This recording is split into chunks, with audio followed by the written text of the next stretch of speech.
পুনরুত্থানকালের দ্বিতীয় সপ্তাহ, বৃহস্পতিবার। প্রথম পাঠ শিষ্যচরিত 5 অধ্যায়, পদ সংখ্যা 27 থেকে 33। আমরা পুনরুত্থিত খ্রিস্টের সাক্ষী, আর সাক্ষী আছেন স্বয়ং পবিত্র আত্মা। প্রেরিত দূতদের নিয়ে এসে মহাসভার সামনে দাঁড় করানো হলো। তখন মহাযাজক তাদের জেরা করতে শুরু করলেন। তিনি বললেন, আমরা তো ওই লোকটার নামে কোনো উপদেশ দিতে স্পষ্টই তোমাদের বারণ করেছিলাম, আর দেখো তোমরা কিনা সারা জেরুসালেমে তোমাদের উপদেশ তবুও ছড়িয়ে দিয়েছ। এমনকি ওই লোকটার মৃত্যুর দায়িত্ব তোমরা এখন আমাদেরই ওপর চাপাতে চাইছ। উত্তরে পিতর ও প্রেরিত দূতেরা বললেন, মানুষের চেয়ে ঈশ্বরকেই তো মানা উচিত। ক্রুশে ঝুলিয়ে আপনারা যাকে হত্যা করেছিলেন, সেই যিশুকে তো আমাদের পিতৃপুরুষদের ঈশ্বর পুনরুত্থিতই করেছেন। ইসরায়েল জাতির মানুষকে মন পরিবর্তন ও পাপ মুক্তির সুযোগ দেবার জন্যে ঈশ্বর আপন শক্তিতে তাঁকেই মহানায়ক ও পরিত্রাতার রূপে মহিমান্বিত করেছেন। আমরা নিজেরাই এই সব কিছুর সাক্ষী, আর সাক্ষী আছেন সেই পবিত্র আত্মা, যিনি তাঁর অনুগত সকলের কাছে ঈশ্বরের মহাদান। এই কথা শুনে মহাসভার সদস্যরা তো রেগেই আগুন। তারা প্রেরিত দূতদের মেরে ফেলবেন বলে স্থির করলেন। প্রভুর বাণী। শাম সঙ্গীত ধুয়ো।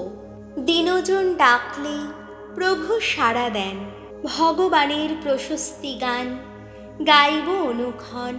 সততই আমার কণ্ঠে বেজে উঠবে তাঁর গুণগান।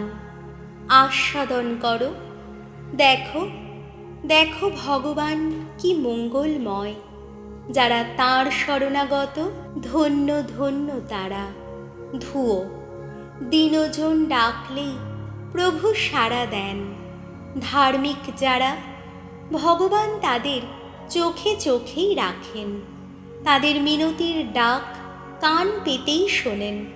ধার্মিকেরা ডাকে, ভগবান সাড়া দেন। সকল সংকট থেকে তাদের তিনি উদ্ধার করেন। ধুয়ো। দিনজন ডাকলে প্রভু সাড়া দেন। ভগ্ন হৃদয় যারা, ভগবান তাদের কাছে কাছেই থাকেন। বিচূর্ণ যাদের মনোবল, তাদের তিনি রক্ষা করেন। ধার্মিকের জীবনে আসে অনেক দুর্ভোগ, ভগবান সব কিছু থেকেই তাকে কিন্তু উদ্ধার করেন। ধুয়ো। দিনজন ডাকলেই প্রভু সাড়া দেন। বাণী বন্দনা। জয় জয় প্রভুর জয়, জয় মৃত্যুঞ্জয়, জয় তোমারই জয়। থমাস, তুমি আমাকে দেখেছ বলেই করেছ বিশ্বাস। যারা না দেখেও বিশ্বাস করে, ধন্য তারাই ধন্য। জয় জয় প্রভুর জয়। যোহন রচিত মঙ্গল সমাচার 3 অধ্যায়, পদ সংখ্যা 31 থেকে 36। পুত্রকে যে বিশ্বাস করে সে শাশ্বত জীবন পেয়েই গেছে। ঊর্ধ্বলোক থেকে যিনি নেমে আসেন, তার স্থান সবার ওপরে। এই পৃথিবী থেকে যে উঠে আসে, সে নিজেও পার্থিব এবং সে যা কিছু বলে তাও পার্থিব। স্বর্গ থেকে যিনি নেমে আসেন, তার স্থান সবারই ওপরে। নিজে যা দেখেছেন আর শুনেছেন, তারই বিষয়ে সাক্ষী দিয়ে থাকেন তিনি।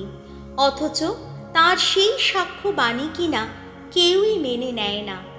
যে লোক তার সেই সাক্ষ্যবাণী মেনে নেয়, তাতে সে এই কথারই সুনিশ্চিত সমর্থন জানায় যে ঈশ্বর সত্যবাদী। ঈশ্বর যাকে পাঠিয়েছেন, তিনি তো স্বয়ং ঈশ্বরের বাণী সকলকে জানিয়ে দেন। কারণ ঈশ্বর অপরিমিতভাবেই পবিত্র আত্মাকে তার অন্তরে দান করে থাকেন। পরম পিতা তাঁর পুত্রকে ভালোবাসেন, তাঁরই হাতে তিনি সমস্ত কিছু তুলে দিয়েছেন। পুত্রকে যে বিশ্বাস করে সে শাশ্বত জীবন পেয়েই গেছে, কিন্তু পুত্রকে বিশ্বাস করতে যে অস্বীকার করে সে কোনো দিন সেই জীবনের সন্ধান পাবে না। ঈশ্বরের ক্রোধ তার উপর থেকেই যায়। প্রভু যিশুর মঙ্গল সমাচার।